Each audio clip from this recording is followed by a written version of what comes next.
Welcome to Kenton Teaches. Enjoy the video.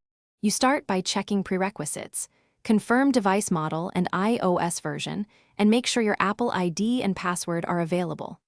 Once done, back up the device to iCloud or a computer so you can restore data if needed.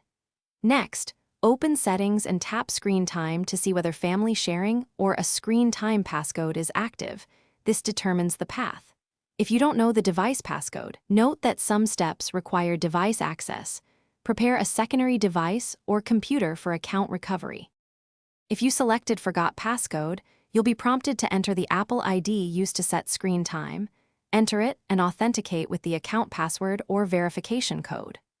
Once authenticated, you can create a new screen time passcode, make it memorable but unique.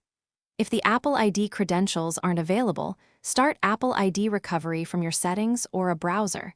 That process can take days, so initiate it promptly. Make sure to check trusted devices and phone numbers for verification codes during this phase. After resetting, enter and confirm the new screen time passcode twice, then test restrictions and app limits to verify settings applied correctly.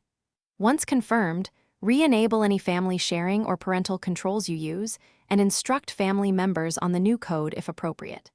If something goes wrong, reboot the device and install any pending iOS updates, because system bugs can block resets. If issues persist, contact Apple support for guided recovery.